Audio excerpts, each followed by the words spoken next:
yung second version na tayo. Ayan o, dinudumog guys oh. Ayan, dinudumog. Ayan oh. Ayan. Ayan. Senator, ito. So, at 2 p.m. dito po sa Manila Hotel, tayo po ay nagsumite ng ating certificate of candidacy for senator. Wow! Congratulations! Ipagkita na maayos, senator. Dito. Sit. Wait lang. Yung dito, Sen. Sige, dito nga harap. Huwag mong tabunan sa hinliliit mo, yung picture. Yun. Sen, ano pa yung mga programa mo? Anong programa? Yan na. Okay, so, nag-file tayo. Okay. So, syempre, Anong sabi sa'yo? Experience, anong sabi sa'yo? Experience, di ba? Una, may 7 kopya to, submit ko muna, check, papareceive, 2 table, bawal camera doon. So, binigay ko lang, formality check, maayos lahat. Tapos, punta ka doon sa likod, na kung saan ang daming mga media, merong stage. Kapag pasok ko doon, pupunta ka po dito for picture, tapos magsasalita ka doon kaagad. So, nakakakaba talaga. So, nagpa-picture tayo, nakahawak-hawak yan ng ganyan. Pagkatapos, umakyat tayo ng stage. Pagkakit ng stage, meron kang 2 minutes para sabihin yung kung sino ka, 8 minutes para sa question and answer. Sa totoo lang, yung 2 minutes na nagpapakilala, doon talaga ako kinabahan. Nanginig ka ba? Hindi, parang nami-mental block ka minsan na hindi mo, yung mga pinlano mong sabihin, hindi mo eksaktong nasabi. Pero maayos naman. Hindi lang siya yung talagang ine-expect mo. Pero nung nagtanong na yung mga reporter, nagtanong si Sandra Aguinaldo ng GMA, tapos may isa pang nagtanong. Doon ko na nakuha yung flow. Doon tayo sanay eh. Pag tinatanong, kinakausap. Doon ko nilatag yung mga programa. So sabi ko naman, I want to represent yung mga vloggers, content creators, at saka mga online sellers, saka mga freelancers sa Senado. Siyempre bukod doon, marami tayong mga iba't ibang mga stands sa iba't ibang mga issues. Pero yun ang number one. Kasi sinabi ko din doon na paniniwala ko kapag dumami yung pong mga creators, mga online sellers, yan po ay makakatulong sa pag-angat ng kabuhayan ng marami nating kababayan. So, una yung sa online sellers, gusto ko dagdag kapital, dagdag suporta, dagdag tulong sa kanila. Wag na silang pahirapan at mas palakasin pa para mas marami pong maging online sellers, dumami yung kanilang mga negosyo. Sa mga ating mga vloggers, ganun din. More support, more training, lahat ng pwedeng suporta, lahat ng pwedeng ibigay para po makatulong sa mga vloggers, yun po yung isusulong po natin. And pagkatapos nun, pumunta ako dun sa plano ko for fake news, opisina na lalaban sa mga fake news, na imo-monitor, i-report.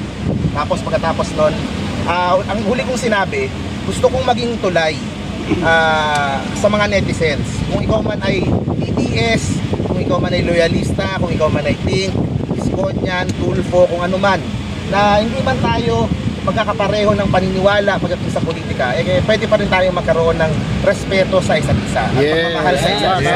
Tama. That's good. Yun naman yung mga nakapunto ko doon. Kayo pa rin development mo sa program Yung plataforma, sir. Ano talaga parity program? Hindi lang. Sagutin ko lang, mabilis lang. Ano talaga parity program mo yung development na? Siyempre po ako, una gusto ko unahin yung sa online. Mga online sellers, mga creators, mga vloggers, mga freelancers. Yung protection po nila, yung kung paano mas mapapalakas, of course, sa internet.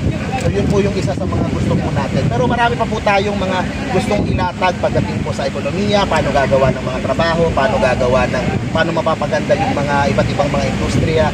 So ilalatag po natin yan sa mga susunod na buwan. Yun naman yung ano natin. Marami tayong mga iba't ibang stand sa mga iba't ibang issues. Sir, meron ka bang figures na sinasabi mo, dagdag capital? Meron ka bang nakikitang figures man lang? Halimbawa, yung capital ko, 5,000.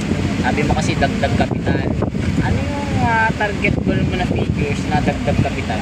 Parang ano po yan parang micro lending na kumbaga kung ano yung mga kailangan mong produkto, pwede tayo mag-extend ng credit line, pwede tayo mag-extend ng yung coordinate with the companies kung ano yung mga produkto na pwedeng utangin, pwedeng idagdag itong mga online sellers. Ibig sabihin, sa sabi yung plataforma na dagdag capital, uutangin ko yung capital, ganun ba yun? Depende sa kung paano natin, kung paano mapapalaki yung pong negosyo ng pong mga online sellers. Walang tubo? Magkano ang tubo? Eh, detalye na po yun. Siyempre, ilalantag po natin yun sa plano. So, pero overview po, ang pinakapunto dito is yung suporta nandun po sa kanila. Mabigyan sila ng atensyon, mabigyan sila ng suporta at pagtingin na sila po ang future ng ating pag-unlad at ng ating ekonomiya. Tanong pa po? Maliban sir sa mga sinasabi mo, mga content creators, vloggers, businessman, online sellers, maliban doon sir, ano yung nakikita mo kaya mong gawin bilang senador pag nanalo ka na lamang mo sa kanila, sa mga artista sir? Anong lamang mo sa kanila? Siguro, bilang vlogger, diretso tayo sa tao, nakakausap natin kung ano yung mga problema ng mga tao, ano yung kanilang issue sa kanilang mga lugar, ano yung mga reklamo nila, ano yung, for example, yung mga commuters, di ba? Yung mga commuters, araw-araw, kawawa naman, nakita natin, pagdating sa EDSA, pagdating nila, so yung mga ganong simpleng mga bagay na hanapan ng mga paraan, paano mapapadali yung kanilang pagko-commute, paano yung kanilang experience sa pagbabiyahe, so yung mga ganong klaseng problema na hindi nararamdaman ng mga ibang politiko siguro kasi hindi sila nag-MRT, hindi sila sumasakay sa bus o sa jeep.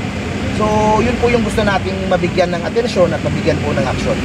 So, lahat po ng mga everyday na problema ng mga kababayan po natin. Di ba sir sa mga senado sir, correct me if I'm wrong ito ba yung mga gumagawa ng batas o nagpapasa ng batas? Oo, gumagawa po at nagpapasa po ng batas, nag-aamyenda po ng batas.